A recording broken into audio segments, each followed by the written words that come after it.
तकनीक और मशीनों के कारण लगातार बदलता समाज कहीं न कहीं लगातार प्रकृति से दूर होता जा रहा है और उन सभी संस्कृतियों को भुलाता जा रहा है जो कभी संसाधन उपभोग में समन्वयता बनाते थे। अब छोटा सा उदाहरण फर्नीचर का ही ले लें तो आज बांस और बेंत के फर्नीचर हमारे घरों से गायब होते जा रहे हैं और उनकी जगह फाइबर और प्लास्टिक के फर्नीचर अपनी जगह बना रहे हैं।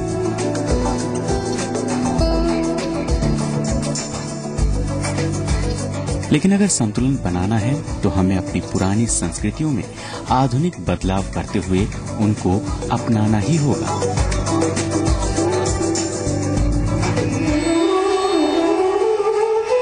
इसलिए जी मीडिया आज माटी की महक में आपको लेकर चल रहा है पश्चिमी उत्तर प्रदेश के सफर पर। यूपी के इस इलाके में बसा है बरेली शहर। बरेली शहर को बांस बरेली भी कहते हैं, जो दशकों से पूरे देश और दुनिया में बांस बेंत के सामान के सप्लायर के रूप में बहुत ही मशहूर रहा है।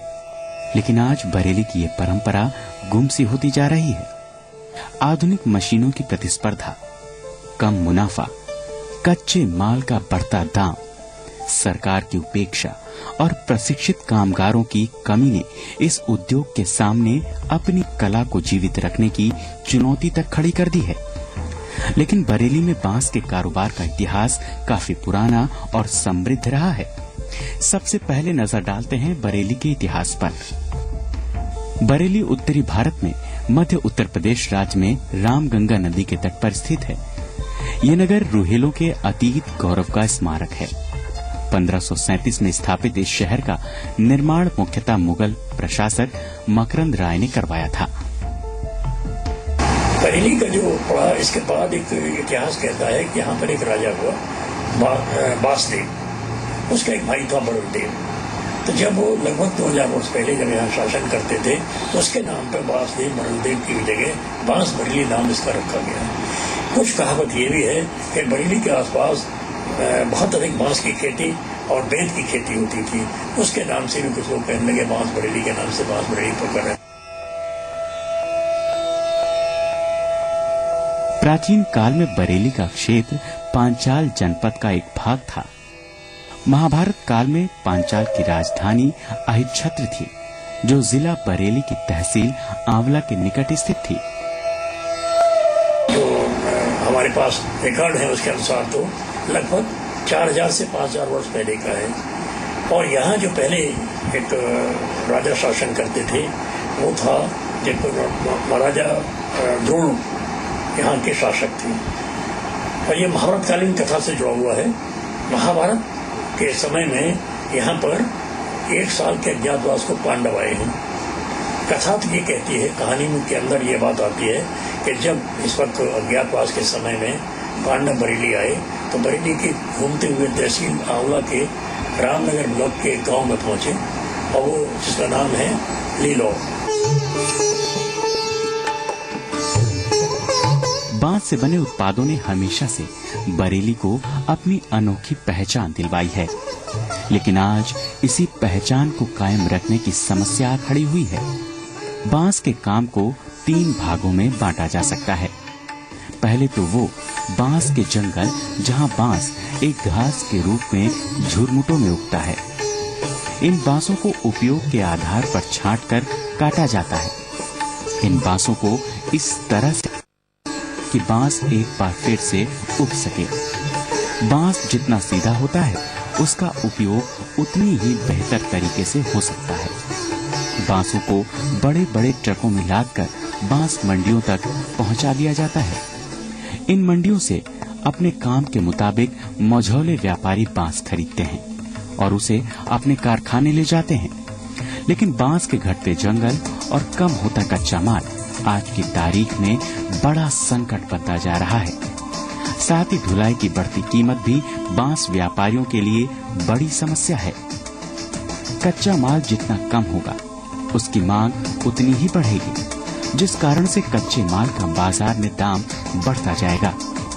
कच्चे माल की कमी के कारण बरेली के कामगारों को बेंत आसाम से मंगवाना पड़ता है। साथ ही बरेली में अब पतले बांस की किस्मों का ही उत्पादन होता है।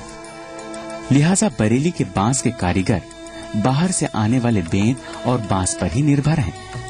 अब अगर बांस असम से आएगा तो जाहिर सी बात है कि कच्चे माल महंगी कीमतों पर मिलेंगे, लेकिन बांस बेंत के सामान के साथ उसकी ड्यूरेबिलिटी को भी लेकर सवाल खड़े होते रहे हैं।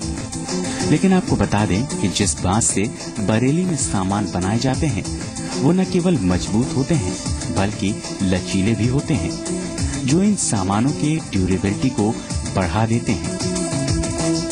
ये है माल सस्ता होना चाहिए। पहले लेबर बहुत थी इसकी काम करने वाली, महंगाई इतनी हो रही है, मजदूरी इससे मिलती नहीं है। बिहार में सेल भी उसके हिसाब से कम है उसकी। पहले लेबर बहुत थी तो मजदूरी अच्छी थी उसकी, तो सेल भी ज्यादा पहले थी। अब माल महंगा हो रहा है, सेल कम हो रही है, लेबर हमारे बहुत कम हो रही है इसकी पहले से।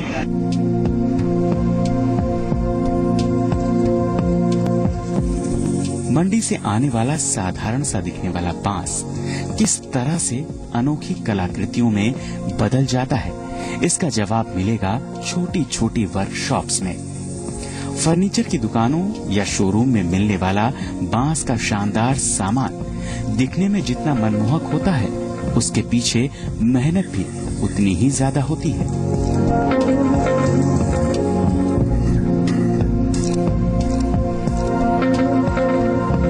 बांस के कारीगर छोटी छोटी दुकानों में लगातार काम करते हैं और नायाब सामानों को अंतिम रूप देते हैं। सबसे पहले बांस की छटाई होती है, उसके बाद सामान की मांग के अनुसार बांस की कटाई और बांस की छिलाई की जाती है।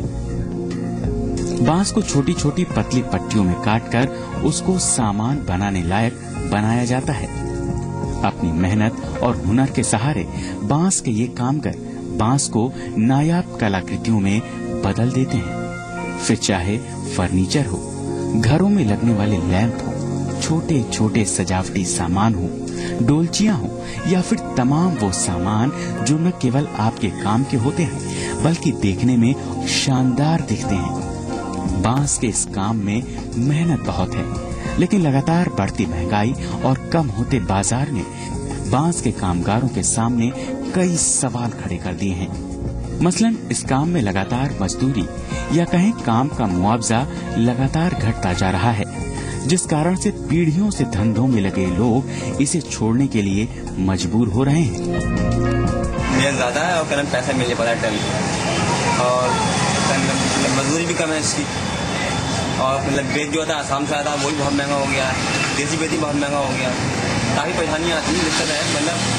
कुल मिला के ये है कि मतलब आदमी जरूर रोटी खा रहा है बस। बाजार में जाने के बाद शोरूम में वही सामान जो बिचौलिए सस्ते दामों पर खरीदते हैं वो महंगे दामों पर बिकता है, जिसका लाभ उन हाथों तक नहीं पहुंचता जिन्होंने उनको बनाया था।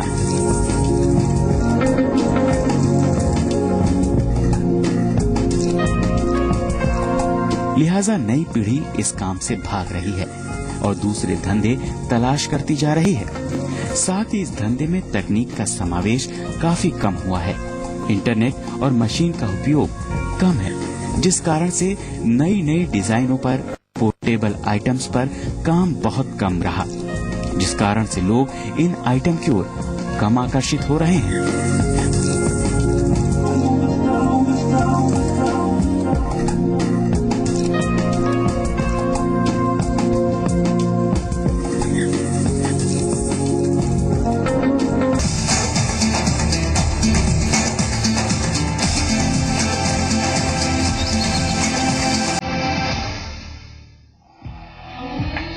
छोटे छोटे कारखानों से नायाब शक्ल में निकलने वाला बांस का सामान अपने में न जाने कितनी कहानियों के साथ साथ हुनर और अनुभव का खजाना खुद में जज्ब किए होता है। बरेली के बांस के शोरूम में आपको अच्छे और खूबसूरत फर्नीचर के साथ वो तमाम सजावटी चीजें भी देखने को मिलेगी जो बरबसे आपके मन को मोह लेती हैं। लेकिन सरकार और प्रशासन की लगातार उपेक्षा ने इन व्यापारियों को भी बेहाल कर दिया है।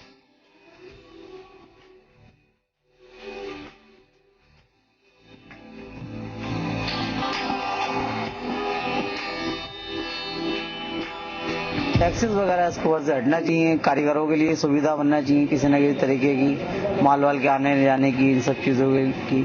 बाकी पहाड़ वगैरह साइड में माल वगैरह जाता है, इसमें भी फार्म वगैरह चाहिए होता है, बिना फार्म के माल नहीं जाता। उधर लॉट फेयर अच्छी खासी थी माल की, वो भी सब तरफ से बंद हो गई।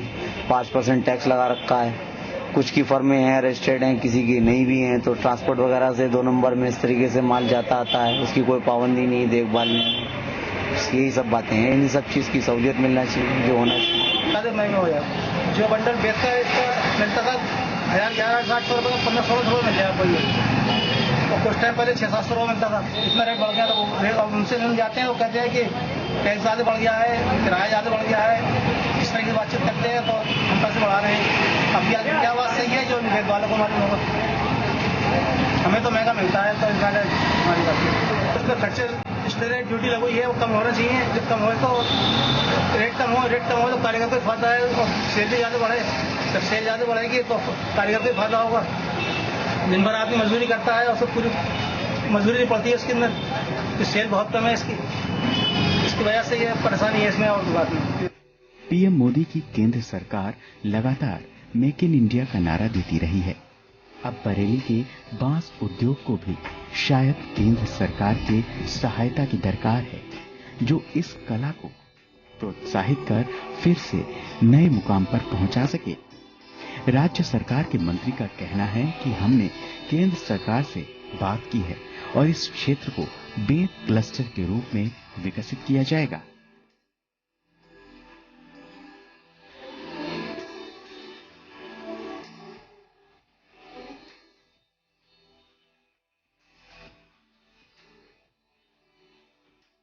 उत्तर प्रदेश में लघु उद्योगों के बारे में अभी प्रधानमंत्री कार्यालय से बेंत के बारे में बात की गई थी कि हम बेंत के क्लस्टर बनाने की, ये भी हम ही लोगों की योजना है। हमारे मुख्यमंत्री जी ने प्रधानमंत्री कार्यालय में बात की और उन्हें पैसा क्लस्टर बनाने की बात कही है। क्लस्टर का मतलब यह है कि बहुत सारे उद्योगों को इकट्ठा करके और उनमें समन्वयता देना, और जो बड़ी बड़ी मशीनें इन कामों में जरूरत पड़ती वो छोटे उद्यमी नहीं खरीद सकते, तो वो सरकार खरीद के उन्हें देगी।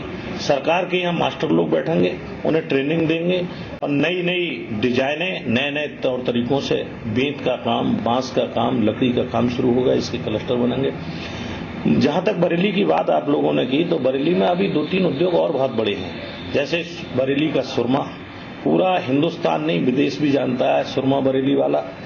और इसी तरीके से मेंथा के मामले में भी पूरे विश्व में रोहिलखंड का मेंथे की क्वालिटी सबसे अच्छी है, और इसका मेंथा क्लस्टर भी बनेगा आगे आने वाले समय में। और प्रोसेसिंग की सारी मशीनें लगेंगी, और सरकार पूरी तरीके से उद्यमियों को लाभ देने के बारे में सोचेगी, जिससे यहाँ उद्योग फले फूले और लोगों को रोजगार मिले।